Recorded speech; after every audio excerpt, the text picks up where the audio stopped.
dogs and humans have the closest animal-human relationship of any animal. So if you go back, you can find cave drawings that are over 5,000 years old where the cave people actually have a dog. There's a dog in the cave drawing. The oldest domesticated dog was in 329 BC, the Saluki. So we're talking like 2,400 years ago, people were domesticating dogs. And dogs have this unique gift of all the animals. Dogs have this friendship approach to people. They want to interact with us. They have learned over the thousands of years that partnering with us is a benefit to them. So they come at us with a lot of friendly vibes. Other animals in the wild, even like my wife works with horses. Horses are great, but horses don't approach you as friendly. Horses are prey animals, and predators normally attack them. So they look at the world like everybody's trying to eat me. Dogs don't look at the world like that. Dogs look at us like perhaps you're very friendly. So we want to focus on paying attention to their needs more than our needs in the dog training. Our needs as humans are being emotionally connected, being reinforced, having positive feelings. They like that, but that's not where their impetus is. They already are friendly. They already do want to be in relationship with us. They don't need us to do a whole lot extra to help them out. And also, they're not little people in furry suits. I mean, they are a different species. If there was a squirrel over here right now and we were trying to domesticate the squirrel, it'd be we would understand it's a squirrel. But these guys sleep with us. They kiss us on our face. They live in our house all the time. So we start to give them human emotions which they don't necessarily have.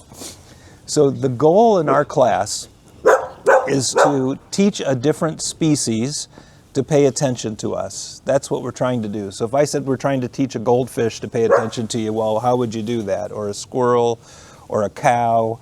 We're trying to teach them to be attentive to our commands and our motions. And there's a measurement that we have with a dog. It's called distance and duration. So the way that we tell if we're winning or not with the dog is how long will the dog behave for me when I'm far away and when my pressure is off of them. So I want you to come right over. I want to demonstrate with Cynthia.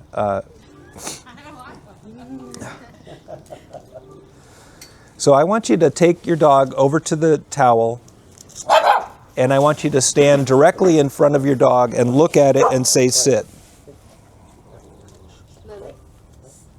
Sit.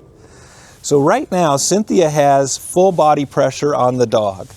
And we don't realize it as people, but our body pressure is far more important to them than we realize. And if I could take your dog for just a sec. Hi, come. Sit. Yes. I've got to get my pouch open.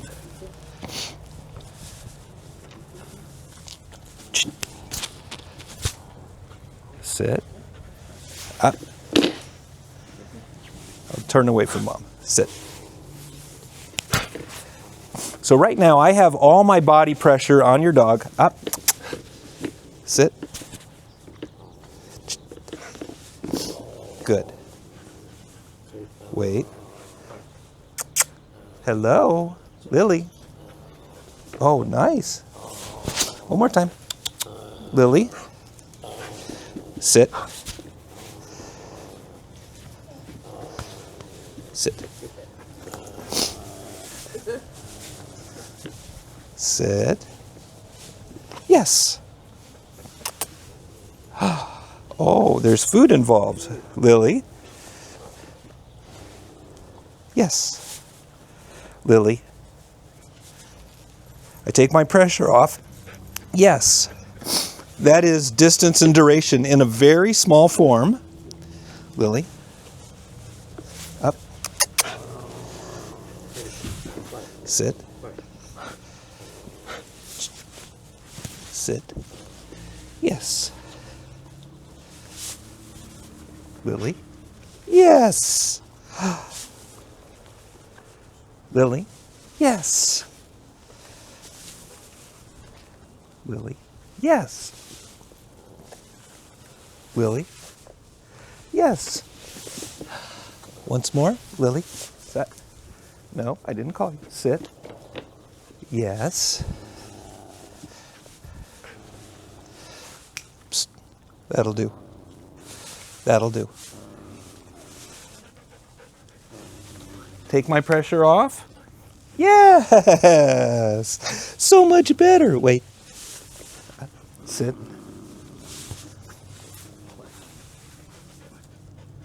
Yes. That was good. Wait. Sit.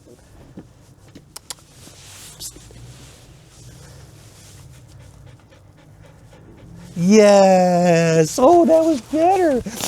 So when we're starting this process, we're doing tiny, tiny little changes to the dog to take our pressure off. So what you saw with Lily was in the beginning a little bit bouncy.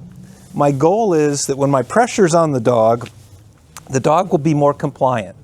When I take my pressure off of the dog, theoretically, I want the dog to stay compliant, but it's like your kids doing homework. Like when you're standing in the room saying, do your homework, they do your homework. When you leave the room, they stop paying attention and don't do their homework because we have our pressure on them, our emotional pressure. With our dogs, we're going to put our physical pressure on them in the beginning and direct them with our body more so than we're going to direct them with our words. And then as they are complying, we take our pressure off of the dog and say a reward command and then come back to the dog. And it will look easier in your house because you don't have all the distractions in your house. Ultimately, by like week 3, we're going to want to be able to do that in Home Depot. So, and you'll see it happen pretty quickly. When we're restraining our dog, we're not necessarily training our dog, so we want them to be attuned to us throughout the whole process. There's a concept that we're going to work on which is called saliency, and it's what you're paying attention to in the moment. So if you had done a doctor's exam yesterday and had some blood work drawn, and they said they were going to call you today with the blood work results, if we're having this conversation and you're paying attention and all of a sudden you feel your phone buzz in your pocket, your mind is going to go to, oh boy, what are the results that are coming in on this? That's very similar to what's happening with our dog. We want them to be paying attention to us, but some kind of stimulation happens in the world and they give their attention to it. When we get better and better at this, they're going to give us their attention even though there are distractions in the world. They come from, our dogs are the Canis familiars. So they come from the genus Canis, which is the family of wolves. And by watching wolves, we can learn a lot about how dogs behave. They're pack animals, and they like to be in a community with other animals.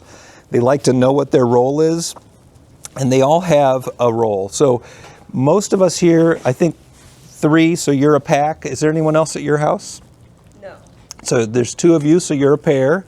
Cynthia, anybody else at your house? Yes. So you have a pack, you have a pack, you have a pack. So they are part primarily of a pack, and that might be one of the things, Elizabeth, that we'll just work more and more on because your dog doesn't have necessarily another person above it. But we are the alpha in this group. We're the ones that they're supposed to look for attention. Just observing your dog, none of your dogs are behaving like they're alpha dogs right now. None of them are leading us around, and that's good. But we want to be the alpha in their mind all the time. And a couple things that the alpha does, so right now that's not a great term in the world. People talk about alpha males and that kind of thing, but we want to take it back to kind of what the dog, we're just relating this to the dogs. So in a dog pack, there is one alpha male and generally one alpha female, and they're responsible for getting food for everybody. And so when they make decisions, everybody needs to get on board, because if they don't, there's not kibble at the end of the day. There's what you catch and what you eat. And so only 1 out of 4 dog hunts or wolf hunts is successful. So they need to be coordinated. They need to be in community with each other in order to be successful, in order to eat. And so that is something that we have to be mindful of. That's part of their internal works. Our dogs are like little iPhones. And on your iPhone, there are applications that you have on your phone that you can't take off, right? That they're part of the phone that have to go with the phone. Your dog has that same stuff in its head. We need to work with that, not try to remove those apps and put in human apps. We got to kind of understand what their apps are. So one is that they want to be in a community. One is that they want to have an alpha leader. They want to follow that leader. In the absence of that leadership, what happens is they start to act out. They don't really know how to behave in absence of that leadership. So this week and next week, you're going to need to behave a little bit like you just took your kid to Camp Pendleton and they are going to become a Marine. And they're getting their head shaved and they're learning how to eat again and they're learning how to march again. They already know how to do all this stuff, but we're going to teach them again. And it's not in a negative or a punitive way. It's in a, here's how the world works in our house now. And especially so like when you're going to be wanting to take your dog to work and to have people be able to use your dog all the time, your dog's going to have to really change its perception of the world as to who's in charge and I'm not in charge. And that we don't have to do that in a negative way. We just have to do it in a very consistent way. And that's what we're going to start on today. A couple things about dogs. One, they expect justice right away. In their world, if things don't get corrected right away, bad things happen. So they expect the alpha to correct bad behavior right away. Now, that doesn't have to be a negative correction. That doesn't have to be a bad thing. But it does mean that when we're sitting on the couch watching our favorite show and the dog's barking at the door, we do have to get up and go address it. Animals on the TV. Or any one of those things that breaks their mental path, we have to, as the alpha, be willing to get up and deal with that. Not in a negative way, but address it. They desire order all the time. They live better in a world that's ordered. They don't live good and well in a world that's unordered. So if there's a lot of chaos, we want to limit that chaos in their life. We also, they don't hold grudges. One of the things that people do is if someone is eating your food at work out of the fridge, and all of a sudden you identify that there's a wrapper of your food in their trash can, you may not say anything about it that day. But there will come a day, a week or 2 weeks or 3 weeks from now, when you will have a bad day and you will say something about that. That's the way humans do it. The way dogs do it is right in the moment. Dogs, like if you see them at the dog park, they don't fool around. If somebody's misbehaving, they address it right away. They don't go home and ruminate on it and think about it, and maybe next time at the dog park, I'll pick on that dog. Being the alpha is a full-time job, and alphas don't ask permission to do stuff. So when we want to go for a walk, and I see this frequently, people are like talking to the dog, asking the dog if it's time. Alphas don't do that. Alphas just go and the dog follows you.